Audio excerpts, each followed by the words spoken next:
Bismillahirrahmanirrahim. Today we are going to discuss our next topic, that is national integration. In this topic, in this lecture, we will discuss uh, about the introduction, history, and core themes of national integration. So, first of all, what is integration? To understand the national integration, we must understand the different concepts of national integration. सबसे पहले जब हम integration की बात करते हैं तो इसका मतलब ये है कि जो डिफरेंट पार्ट्स होते हैं उनको एक सिंगल होल में एक यानी डिफरेंट चीज़ों को एक जगह पर इकट्ठा कर देना. डिफरेंट जो बिखरे हुए पुरसे होते हैं, पार्ट्स होते हैं, उनको यूनाइटेड कर देना और उसको ट्रांसफॉर्म्ड कर देना एक सिंगल एंटिटी में. और इन पॉलिटिकल कॉन्टेक्स्ट में अगर हम बात करेंगे तो integration is basically a process, ये एक अमल है through which different groups and classes are united into one community. ये एक ऐसा अमल है जिसमें हम डिफरेंट ग्रुप्स को और क्लासेस को एक कम्युनिटी में यूनाइट कर देते हैं. ठीक है. Which represents itself as one nation, जो अपने आप को एक कौम के तौर पर जो है वो पेश करते हैं, रिप्रेजेंट करते हैं. The other concepts are, there are 4 types of integration: territorial integration, national integration, valued integration and mass elite integration. However, national integration is the most important of them. यानी नेशनल इंटीग्रेशन जो है वो above integration सब में सबसे ज़्यादा ज़रूरी है, क्योंकि जब एक सोसाइटी इंटीग्रेशन की तरफ चली जाती है तो ऊपर जो हमने बाकी इंटीग्रेशंस की बात की है वो खुद ब खुद अचीव हो जाती हैं. सो नेशनल इंटीग्रेशन जो है वो बहुत ज़्यादा इम्पॉर्टेंट होती है. For national integration, socially, culturally, ideologically different people give up their parochial identities and create one national identity. In spite of all the differences, they stand and act as one unit. यानी लोग इस national integration कैसे मतलब achieve की जाती है, ये तब उस सूरत में होती है जब लोग अपनी सोशली, कल्चरली, आइडियोलॉजिकल डिफरेंसेस को एक तरफ रखकर अपने आप को एक सिंगल नेशनल आइडेंटिटी में कन्वर्ट करते हैं या उसको एक्सेप्ट करते हैं. ठीक है. उसके अलावा एक कॉन्सेप्ट है नेशन. नेशन क्या है basically? The nation is described as the collection of people sharing common traditions, customs, values, feelings and objectives of national development. यानी लोगों का मजमुआ, कलेक्शन ऑफ पीपल जो शेयर्ड वैल्यूज़, कस्टम्स और फीलिंग्स रखते हैं अबाउट द नेशनल डेवलपमेंट के बारे में. ठीक है. तो that is at the time this collection of individual is called as a nation. The national integration is the determination of people aimed at living together, sharing traditions, ideals, culture, history, religion, languages and customs. ठीक है. तो national integration को हमने पहले भी discuss किया है. उसके बाद अब हम आ जाते हैं कि what are those factors which affects the national integration.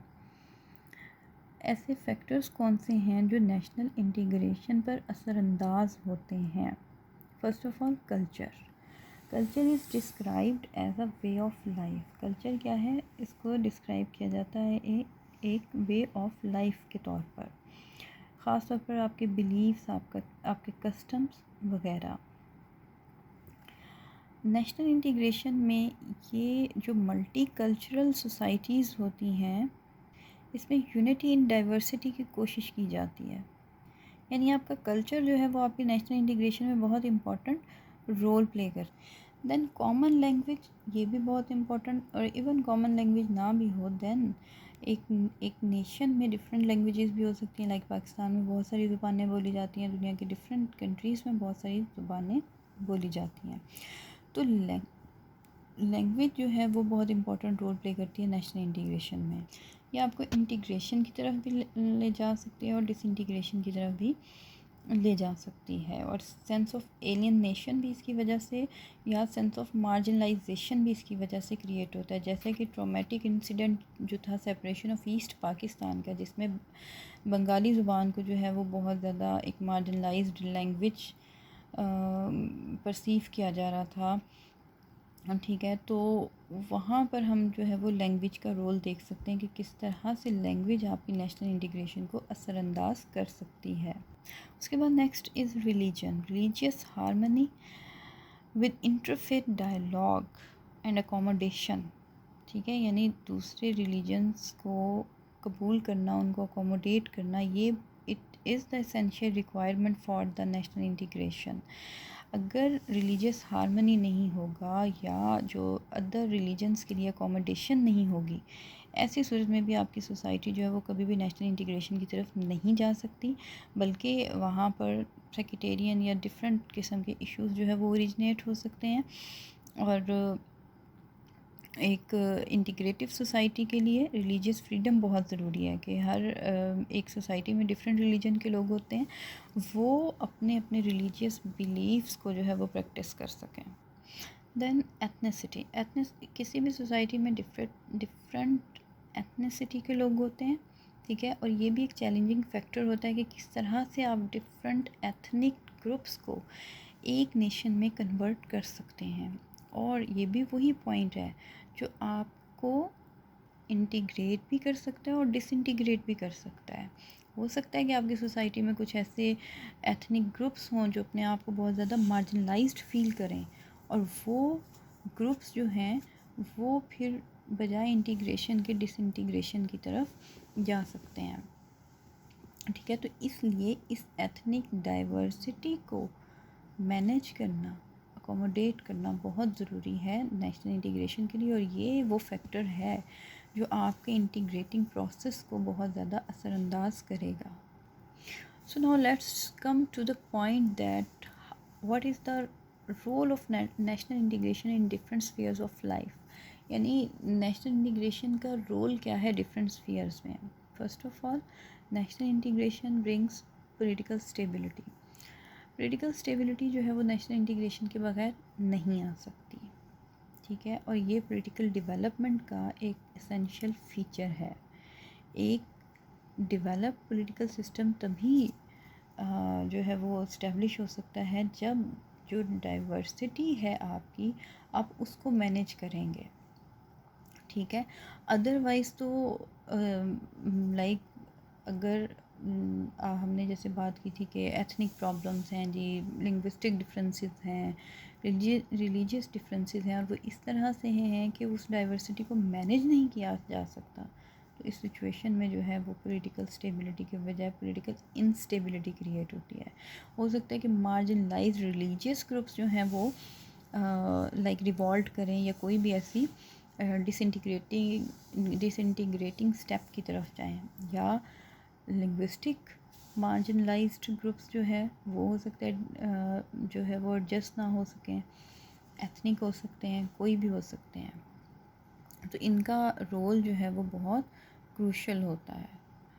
Promotes economic activity, national integration जो है वो इकोनॉमिक एक्टिविटी को, किसी भी कंट्री की इकोनॉमिक जो सिक्योरिटी है, इकोनॉमिक फ्रीडम है, उसको बहुत ज़्यादा अफेक्ट करता है। ठीक है, और the constructive role of national integration is not only limited to the political aspect, rather impacts the economic aspect as well. It helps a great deal in boosting the economic activities of a country. Political stability and economic development go hand in hand, and it is said that politically stable country marches on the path of economic prosperity.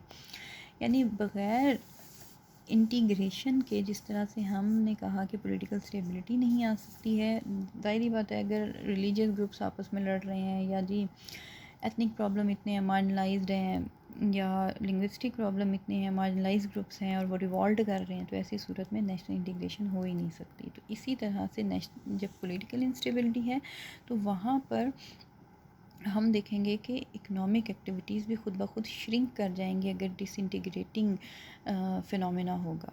ठीक है, तो इसलिए economic prosperity के लिए, economic activities के enhance होने के लिए भी बहुत ज़्यादा ज़रूरी है कि नेशनल इंटीग्रेशन जो है वो इसके लिए, बल्कि आप प्री रिक्विज़िट है नेशनल इंटीग्रेशन की। ठीक है, then it creates great sense of loyalty. National integration जो है ये लोगों में sense of loyalty to state create करती है।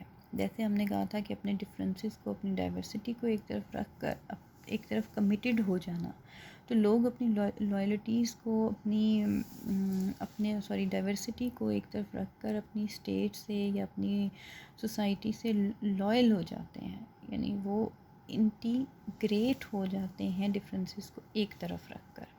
और ये भी बहुत ज़्यादा एसेंशियल है और ये चीज़ बहुत ज़्यादा इफ़ेक्ट कर। Then eradication of corruption. Corruption को इरेडिकेट करने में नेशनल इंटीग्रेशन का बहुत बड़ा रोल होता है। ठीक है, और ये बेसिकली करप्शन अगर हम देखें तो it is the root cause of all evils. It creates political instability, economic disparities and social ills. यानी आपके पॉलिटिकल, इकोनॉमिक, सोशल हर स्फीयर को जो है वो करप्शन जो है वो असरअंदाज होती है उस पर। तो इसलिए इस मकसद में नेशनल इंटीग्रेशन बहुत इंपॉर्टेंट रोल प्ले करती है। लोग अगर आपस में मुत्तहिद हो जाते हैं तो करप्शन का ख़ात्मा जो है वो आसानी से किया जाए। Advocate for justice.